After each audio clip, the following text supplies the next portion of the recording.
అందరికీ నమస్తే. ఇయాల్టి once more ముచ్చట్లు పట్టుకొని నేను వచ్చేసిన. ఇంకెందుకు లేట్, ముచ్చట్లు చూసే ముందు హెడ్లైన్స్ చూద్దాం. చేవెళ్ళ కేసీఆర్ సార్ సభ హిట్టు, ఈసారి కారు గుర్తుకే అంట జనాల ఓటు. నీళ్ల కోసం ఆరాటం, పాపం మస్తు తిప్పలు పడుతున్నారు జనం.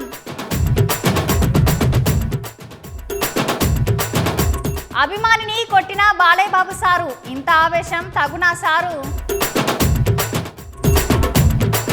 పాల్ సారు ప్రచారం, ఈసారి ఖచ్చితంగా అవుతాడంట సీఎం. మావి చిన్న కొలువులు అని రంది పడుతున్నా మల్లేశం బావ. నువ్వు కూడా ఎప్పుడో బ్లాక్ మెయిల్ చేస్తా ఉన్నా, నాకు భయం వేస్తా ఉండదమ్మే.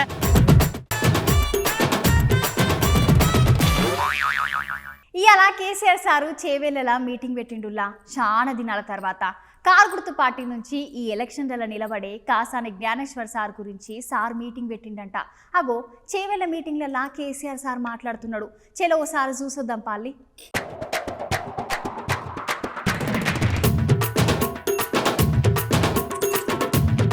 అవునోళ్ళ ఇవాళ కేసీఆర్ సార్ చేవెళ్ళ పెద్ద మీటింగ్ పెట్టిండోళ్ళ.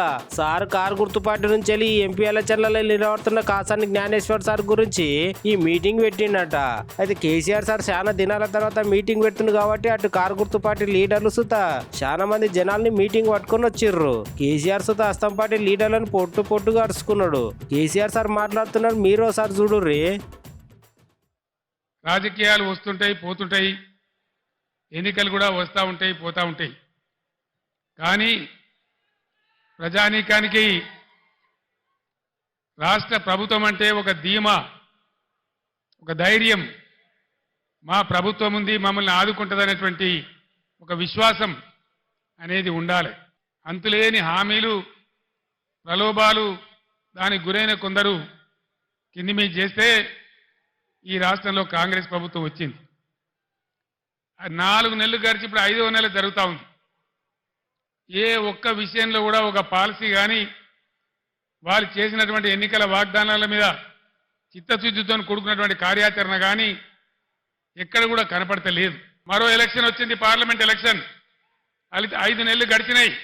కాంగ్రెస్ పార్టీ హామీ ఇచ్చి మీ గ్రామాలకు, మీ మండలాలకు, మీ పట్టణాలకు వచ్చే కాంగ్రెస్ నాయకులను మీరు నిలదీయండి, అడగండి. ప్రజాస్వామ్యంలో మనకు హక్కున్నది. ఏమయ్యా మా దళిత బంధు ఏమైంది, మా ప్రొసీడింగ్స్ ఎందుకు రద్దు చేసిండ్రు, మీరు 12 లక్షలు ఇస్తామన్నారు కదా, అవి ఎక్కడ పోయినాయి అని చెప్పి నిలదీయండి. ఒకటే మాట మీరు ఆలోచన చేయండి. 5 నెలల కింద అడ్డగోలు మాటలు మేము చెప్పినాం, అన్ని పంగనామాలు పెట్టినాం, ఏ పాలసీ సరిగా లేదు, ఉన్నవి కూడా ఊడగొడతా ఉన్నాం, కరెంటు చక్కగా ఇస్తలేం, రైతు బంధు కూడా చక్కగా ఇయ్యలే, పంటలు కొంటలేము, 500 బోనస్ ఇస్తలేము, అయినా కూడా మాకే ఓటేసిండ్రు. ఇంకా మేము ఏం చేయకున్నా మమ్మల్ని ఎవరు ఏమన్నారు అని అభిప్రాయం. వామ్మో, మన పాల్ సార్ ప్రచారాన్ని అస్సలు ఆపుతలేడు.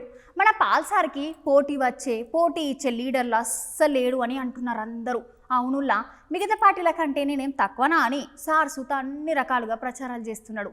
ప్రెస్ మీట్లు సుతా పెడుతున్నాడు, మస్తుగా మాట్లాడుతున్నాడు. నేను చెప్పింది నమ్మకపోతే మీరు ఓ పాలు చూడుండ్రి.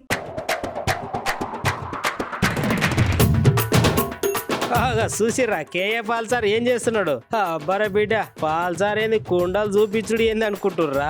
ఎలక్షన్లు దగ్గర పడుతున్న సంది అన్ని పార్టీలు ప్రచారాలు జోరుగా చేస్తున్నాయి కదా. అందుకే పాల్ సార్ మాట్లాడుకుంటా సుతా వచ్చే ఎలక్షన్లలో ఖచ్చితంగా గెలిచేది మా సర్కారే అని అంటున్నాడు.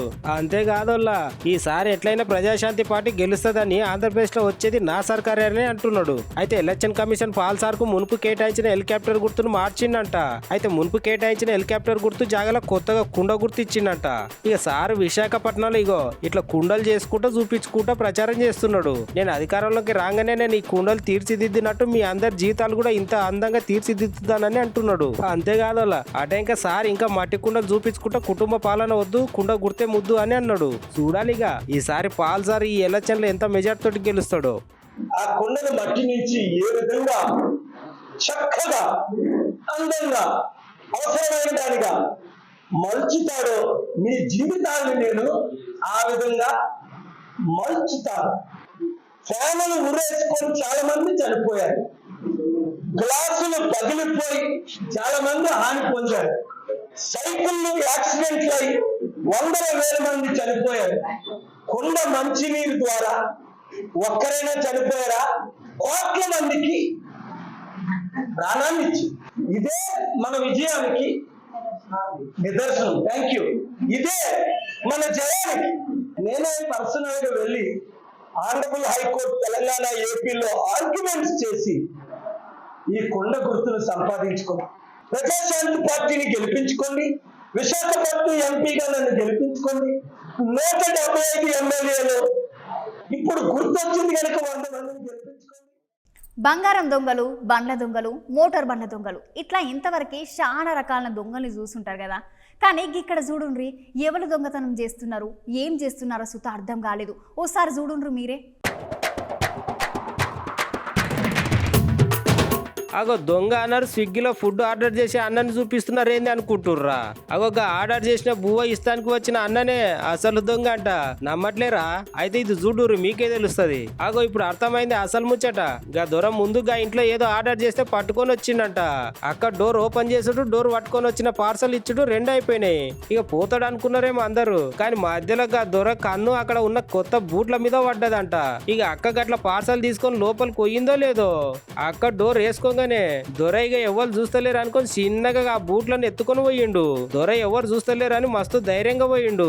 కానీ అక్కడ ఉన్న సీసీ కెమెరాలలో అన్న చేసిన దొంగతనం అంతా మంచిగా HD క్వాలిటీలో పడ్డదంట. ఓహా అమ్మో, ఇట్లా సుత చేస్తున్నారా దొంగతనాలు అని ఇది చూసిన జనాలు అందరు పరిశాన్ అవుతున్నారు.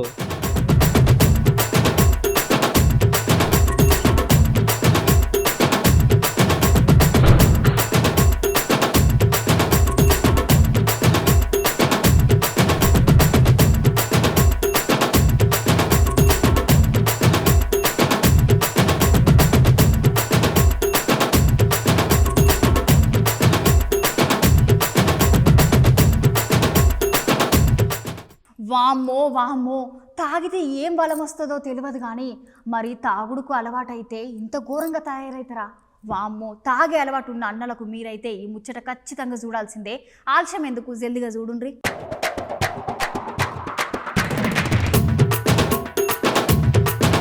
ఆగో అక్కడ చూసిర్రా, అన్నకి సలిపెట్టో లేకపోతే జ్వరం వచ్చే గట్ల వణుకుతోలేడోళ్ళ. అసలు ముచ్చట ఏందంటే అన్నకి చాలా ఏండ్ల కాంచి తాగే అలవాటు ఉందంట. అయితే అట్లా తాగుడికి బాగా అలవాటు పడ్డగా అన్న ఇప్పుడు మందు లేక నిమిషం సుత ఉండలేకపోతున్నాడంట. అయితే అన్నని డాక్టర్ దగ్గరికి తీసుకపోతే డాక్టర్లు మాట్లాడుకుంటా కొన్నేళ్ల నుండి మందు తాగే అలవాటు ఉన్న వాళ్ళకి ఇట్లా అవుతుంది అన్నారంట. చాలా దినాల నుండి అదే పనిగా మందు తాగితే శరీరంలో ఉన్న నరాలుగా మందుకే బాగా అలవాటు పడతాయంట. నరాలు ఒక్క దగ్గర ఉండవంట. దీనే ఆల్కహాల్ విత్ డ్రాల్ అని అంటారంట. అగో అటు దిక్కు ఒకసారి చూడుర్రి, అన్న చేతులు ఒళ్ళు ఎట్లా వణుకుతున్నాయి. కొద్దిసేపు గట్ల చూసి మళ్ళా మందు తాగిపిస్తే మళ్ళా చేతులు షేక్ అవుడు బంద్ అయిందంట. వాము వాము, ఎంత ఘోరంగా తయారైండ్రు చూసిర్రా. అంతేకాదోళ్ళ, ఇట్లనే చేస్తే అది ఆఖరికి పానం పోయే కథ అవుతుంది అని అంటున్నారు డాక్టర్లు. అందుకే ఓ అన్నలు ఉన్న పైసలన్నీ ఆగం చేసి ఎవరిని ఉద్ధరించడానికి తాగుతున్నారు చెప్పు. జర తాగుడు బంద్ చేయుర్రి, పెండ్లం బిడ్డలని ఆగం చేయకూర్రి, మీరు ఆగం కాకూర్రి. Мадам, ты правильно. Иди уже пролился нахуй! Дай ему в руки потихонечку, блядь. Держи его. Держи его. Ну подержи ему руки, блядь. Ну подержи ему руки, говорю. Дай я сам. Дай я сам. Давай. Тихо, не трогай меня.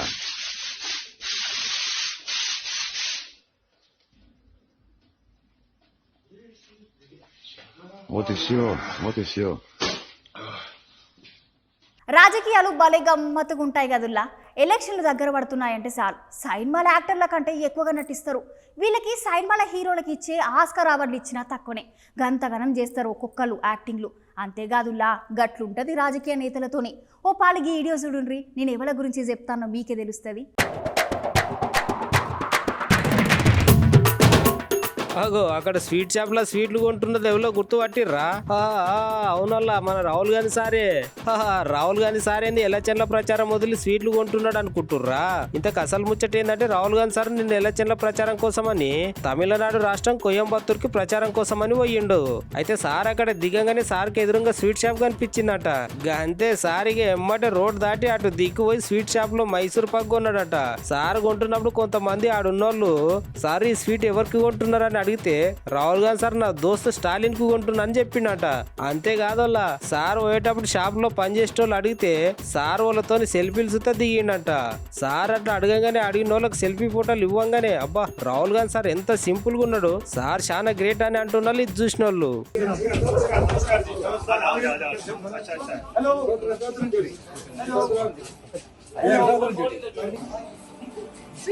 So what sweet are we getting?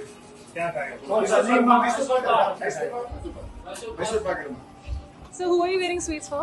My brother Stalin. ஏமா இது எடுத்து இந்த ரோஸ் கலர் இருக்குல்ல அது Thank you. Thank you. ఎలక్షన్లు దగ్గర పడుతున్న సంధి కమలం పువ్వు పార్టీ మస్తు జోరు చూపిస్తున్నది. లీడర్లు జనాలను తిరుక్కుంటా జనాలను ఉండేటట్టు చూసుకుంటున్నారు. దాంట్లో భాగంగానే జనాలతోని రఘునందన్ సార్ మాట్లాడుతున్నాడు. గా ముచ్చట్లేందో ఓ మలక చూసొద్దాం పాలి.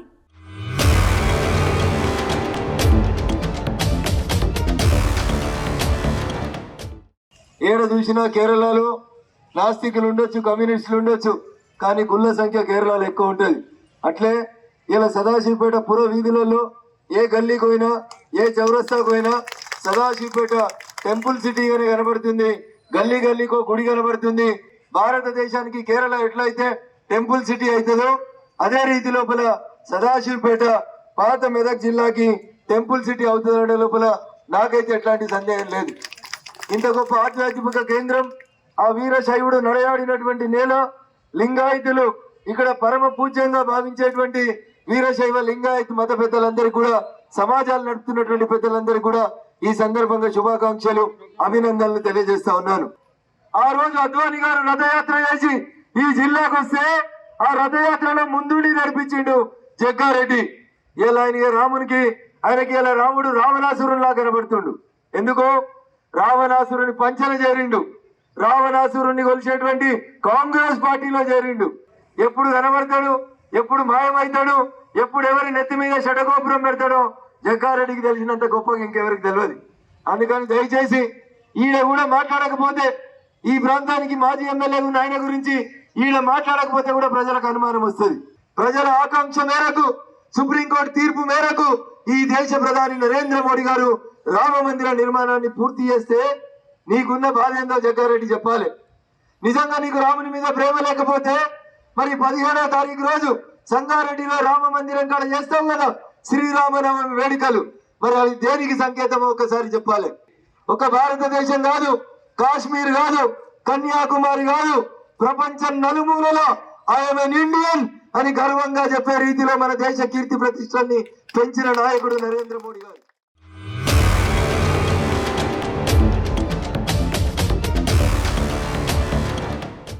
ఆంధ్రప్రదేశ్లో ఎలక్షన్లు దగ్గర పడుతున్న కొద్దీ పార్టీల ప్రచారాల హోరు నడుస్తున్నది. చేగుర్తు పార్టీ లీడర్ షర్మిలక్క సుత మస్తు జోరుగా ప్రచారం చేస్తున్నది.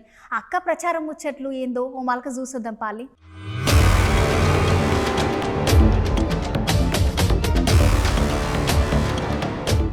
అవునోళ్ళ ఆంధ్రప్రదేశ్ లో ఎలక్షన్లు దగ్గర పడుతుంటే లీడర్ల మాటలు కోటలు దాటుతున్నాయి. ఓ దిక్కు చంద్రాల్ సారు, పవనాల్ సారు, వైఎస్ జగనాల్ సార్ ని పొల్లుగా అరుచుకుంటున్నారు. ఇంకో దిక్కేమో సేగుర్తు పార్టీ లీడర్ షర్మిలక్క సుత మస్తుగా ప్రచారం చేస్తున్నది. అక్క కడప జిల్లా ప్రచారంలో మాట్లాడుకుంటా జగనాల్ సార్ ను ఉతికారేసింది. అక్క జనాలతోనే మాట్లాడుకుంటా నేను ఈసారి కడప ఎంపీగా పోటీ చేస్తున్నా. ఇంకో దిక్కు మా బాబాయ్ వివేకానంద రెడ్డిని చంపిన అవినాష్ రెడ్డి నిలబడ్డాడు. ఒక దిక్కు న్యాయం ఉన్నది, ఇంకో దిక్కు డబ్బు అధికారం ఉన్నది. ఈ రెండిట్లో ఎవరు కావాలో ఇక మీరే తెలుసుకోండి అని జనాలను అడిగింది. మేడం మాటలు మీర్చుతో ఒకసారి ఇన్నుర్రి.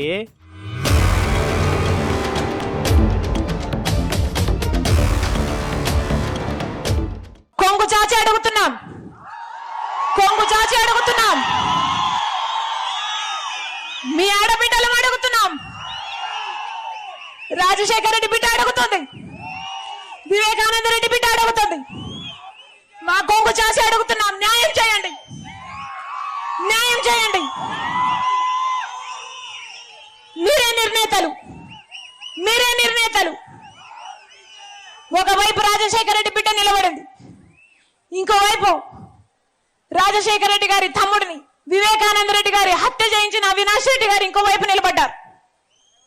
మీకు ఎంపీగా ఎవరు కావాలో, రాజశేఖర రెడ్డి బిడ్డ కావాలో లేకపోతే హత్య చేసిన అవినాష్ రెడ్డి గారు కావాలో మీరు తెలుసుకోండి. ఒకవైపు న్యాయం ఉంది, ఇంకోవైపు అధికారం ఉంది. ఒకవైపు ధర్మం ఉంది, ఇంకోవైపు డబ్బు ఉంది. మీరు ఏ వైపు నిర్ణయించుకోవాల్సిన సమయం వచ్చింది. నేను రాజశేఖర రెడ్డి బిడ్డను. పులి కడుపున పులే పుడుతుంది.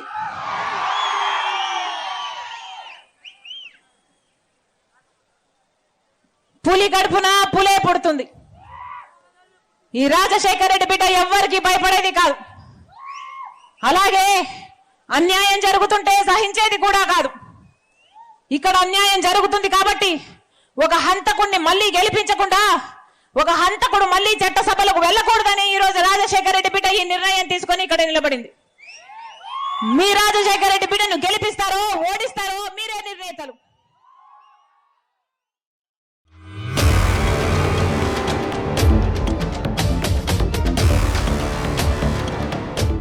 పెద్దసారికి ఫోన్ చేసినా నీళ్ళు ఇస్తలేరు, ఏం చేసినా నీళ్ళు ఇస్తలేరు. ఒక దిక్కేమో పొలాలన్నీ ఎండిపోతున్నాయి, ఇంకో దిక్కు బోర్లేసిన సుత నీళ్లు పడతలేవు. కనీసం తాగనికి సుత మంచినీళ్ళు లేవంటే చూడుండ్రి ముచ్చటేందో. ఇగో గట్ల అడిగి గివిళ్ళు ఏం చేసిండ్రో చూడుండ్రి.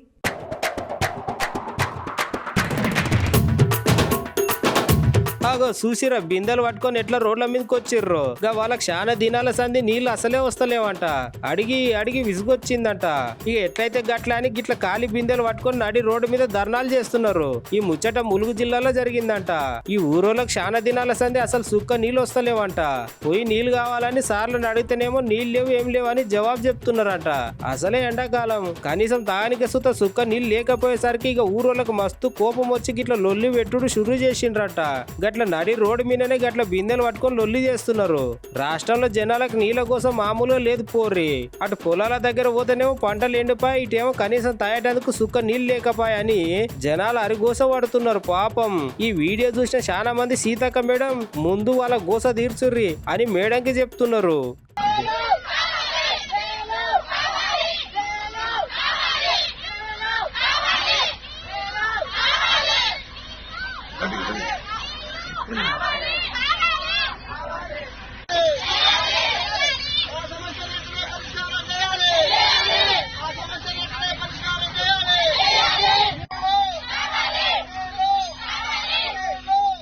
మన బాలయ్య బాబు సార్కి ముక్కు మీద కోపం ఎక్కువనే, అట్లా అని అభిమానుల సుత ఎక్కువనే కదా. మరి అభిమానుల దగ్గరికి వస్తే ఏం చేయాలుల్లా? ఆటోగ్రాఫ్ ఇవ్వాలి, లేకపోతే సెల్ఫీలు ఇవ్వాలి. కానీ పాపం గిట్ల చేస్తారా సారు?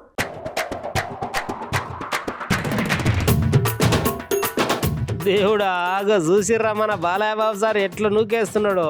పాపం ఏదో మీ మీద అభిమానంతో సూర్నికొస్తే గట్ల ముందెనక చూడకుండా గట్ల నూకేస్తే ఏందన్నట్టు సారు ముచ్చట. ఈ ముచ్చట శ్రీ సత్యసాయి జిల్లా కదిరిలో జరిగింది. అయితే బాలయ్య సార్ ఈ రోజు నుండి సైకిల్ గుర్తు పార్టీ లీడర్ కదికూట వెంకటప్రసాద్ సార్ కి మద్దతుగా ప్రచారం చేయనికని ఇవాళ కదిరికి వచ్చిండు. అయితే సార్ హెలికాప్టర్లు అట్లా దిగిండో లేదో, మన సార్ కి అభిమానులు ఎక్కువ కదా. ఇక సార్ ను జున్నికని ఒకసారి అట్లా వచ్చిన అభిమాని ఫుల్ గరం అయినట. అగ చూడుర్రి సార్ కోపం. అసలే మన సార్కి ముక్కు మీద ఉంటది కోపం. ఇక గాయంతో ఎవరైనా సార్ని అట్లా చేస్తే ఊరుకుంటాడా చెప్పుర్రి. పాపం ఎంతో అభిమానంతో బాలయ్య సార్ని జూర్నికి వస్తే బాలయ్య సార్ అట్లా కోపడే వరకు ఇక అభిమాని మస్తు బాధపడ్డాడంట. ఓ సారు మీకు ముక్కు మీద కోపం ఎక్కువనే, అట్లానే అభిమానులు సుతే ఎక్కువనే. ఎంతైనా వాళ్ళు మీ అభిమానులు కదా సారు. జర జనాలకు వచ్చినప్పుడు అయినా మీ కోపం కొంచెం మనిషి జేబులో పెట్టుకుని రండి సారు. పాపం అన్న ఎంత బాధపడాడో కదా.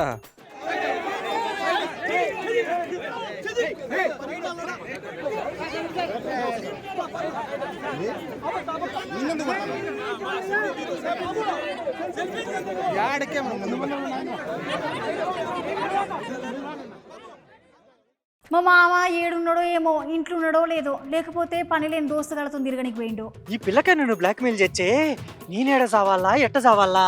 అట్ట కాదు, ఈ పిల్లకాయ నేనే లేపేయాలా. ఎట్ట లేపేది? ఇగో ఈ రాళ్ళు ఉన్నాయి చూడు, ఈ దెబ్బకి కొబ్బరి బొండం పగిలినట్టు పగిలిపోతాది తలకాయ. వేసేచ్చాయి వాడా, వేసేచ్చా నేను. వామ్మో, నేనేమన్నారా కర్రమ్మొక్క పొడ, నిన్నేమన్నా అన్ననైంది నా మీదకి వస్తున్నావు. మే నన్ను అర్పించకుంటూ నువ్వు చూసుకో చెబుతుండా. ఈ పూట ఈ రాయితో నీ నెత్తి పగలు కొడతా, లేకపోతే చూసుకో నా నెత్తన్న పగలు కొట్టుకుంటా. ఓరి నాయనో, ఆయన పొద్దున ఏం రోగం పుట్టిందిరా నీకు? నిన్న రాత్రి నన్ను తిప్పేసిన నిమ్మకాయలు గిట్ల ఏమన్నా తొక్కినవా ఏంది? నిమ్మకాయలు దొక్కలేదు, దెబ్బకాయలు దొక్కలేదే, గుమ్మడికే మొక్కుందానే. ఇగో నీ దెబ్బకి నాకు పిచ్చెక్కిపోతా ఉండదు. ఈ రాళ్ళు కాదు రప్పలు కాదు కానీ ఏది నేను ఊరేసుకుంటానమ్మే, నేను ఊరేసుకుంటా. తాడేది? తాడు ఎక్కడమే? తాడు ఎక్కడ? దొరికిండది చూదో. నీ దెబ్బకి నాకు మైండ్ పోతా ఉండదు. అమ్మా తాడు దొరికినది, ఊరేసేసుకుంటా ఈ పొద్దు నేను. అరే అట్లా చెయ్యకు మావా, ఎందుకు అట్లా చేస్తున్నావు? ఎవరేమన్నా అన్నారా అయింది చెప్పు నాకు. మే నన్ను ఇసికిచ్చ మాకు మే నువ్వు ఇసికిస్తా ఉండవు చూడు. నాకు కోపం జాస్తి అసలే. ఇగో ఇట్లా ఊరేసుకోవటం కాదు కానీ ఏం చేయాలా? ఇగో ఈ చెట్టు నా చూసినావా? చెట్టారు కొమ్మకు పోయి పై నుంచి కింద దూకుతానమ్మే. ఇగో అయితే తలకాయ పగలద్ది లేదా కాళ్ళు ఎరగతాయి, ఏదో ఒకటి అయితే అయింది. దీనివల్ల నేను చూసుకో నేనేమైపోతాడో. నేను ఎక్కుతాడమే చెట్టు, నేను ఎక్కేస్తామే చెట్టు. ఈ చెట్టు ఎక్కుతామే. ఏంది మావా నిన్నేమన్నా అన్నాను అయింది? ముచ్చట్లు తెమ్మంటే ఏం చేస్తున్నావు నువ్వు? మే చూసుకోమే, ఇక నుంచి నువ్వు వార్తలు తెమ్మన్నావు అంటేనా మామూలు కూడా దెవ్వారం. ఇది చూడు ఈ షర్టుకేసి నా తలకాయ గుద్దేసుకోండి చూడు. ఓ మావా నువ్వే వార్త లేకుంటామే సరేనా? ఉత్తగానే ఇంట్లో తిని బండుకు సరేనా?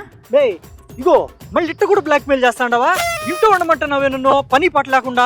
నన్ను ఇట్ట కూడా బ్లాక్ మెయిల్ చేస్తాడు. నువ్వు ఇట్ట చేసినావు అంటే చూడు నేను ఈ రాడ్డు గుద్దుకొని చచ్చిపోతా, తలకాయ గుద్దేసుకుంటా చూడు. నువ్వు చూడు. వామ్మో ఏంది మామ నీకు ముచ్చట్లు తెమ్మంటే సతాయించినట్టు అనిపిస్తున్నది. సరేలే కానీ నేను ఏం అడగను కానీ నీ ఇష్టం వచ్చినట్టు చేసుకో. ఇక మే ఏంది మే అట్టంటా ఉండవా? పెద్ద పెద్ద ఉద్యోగస్తులు పోలీసు వాళ్ళు కూడా వాళ్ళ కింద పని చేసే వాళ్ళ చేత నానా పనులు చేపించి ఆనక బ్లాక్ మెయిల్ చేస్తూ ఉంటారంట. నువ్వు కూడా ఆఫీసులో కూకొని నా చేత వార్తలు తెప్పిస్తా ఉండవా? నన్ను కూడా ఎప్పుడో బ్లాక్ మెయిల్ చేస్తా ఉన్నా, నాకు భయం వేస్తా ఉండదమ్మే. నీ ఎవరు ఏదో తేడా కొడుతుందమ్మే నాకు. వామ్మో నీకు దండం నాయనా, నువ్వేం చేయకుండామే కానీ చక్కగా ఇంటికి అయితే పో ముందు నువ్వు. మే నీ ఎవరు నాకు తెలీదు. ఇప్పుడేమో వార్తలు తప్పినా పర్వాలేదంటావు. అబ్బా ఆ తర్వాత ఏమో మన ఊళ్ళో వాళ్ళందరిని పిలిచి మామ వార్తలు లేట్లేదు, మందు బాగా దాగి మంచం కింద పడుకుంటున్నాడు అని చెబుతావు. నువ్వు మామూలు దాని అనుకున్నావు ఏంది? నీ ఎవరు నాకు తెలీదు. ఓ మామ నువ్వే వార్తలు లేకుండామే సరేనా? ఉత్తగానే ఇంట్లో తిని బండుకు సరేనా? అది అట్టరద్దారికే మరి మందారపు మల్లేస్ అంటే ఏమనుకున్నా అంత మామూలుగా ఉన్నదే. ఏం లేదుల్లా, ఈ మధ్య పెద్ద పెద్ద కొలువులు చేసే ఆఫీసులల్లా వాళ్ళ కింద పని చేసే తోటి ఉద్యోగులను మస్తు బ్లాక్మెయిల్ చేస్తున్నారట. అంతేకాదుల్లా పాపం కొంతమంది ప్రాణాలు సూతా తీసుకున్నారట పాపం. అయిన కొలువులు చేసే దగ్గర తోటి ఉద్యోగం చేసేటోళ్ళని అట్లా చేస్తారా? అట్లా చేస్తే ఏమొస్తుంది చెప్పుండ్రి? పాపం వాళ్ళ అమ్మాయి నాన్నలు ఎంత బాధపడతారో చెప్పుండ్రి. ఇగో గివ్వుల్లో ఇయ్యాల్టి ముచ్చట్లు. మళ్ళీ మంచి కొత్త ముచ్చట్లతోటి మళ్ళీ కలుద్దాం. అంతవరకు ఉంటాం మళ్ళా.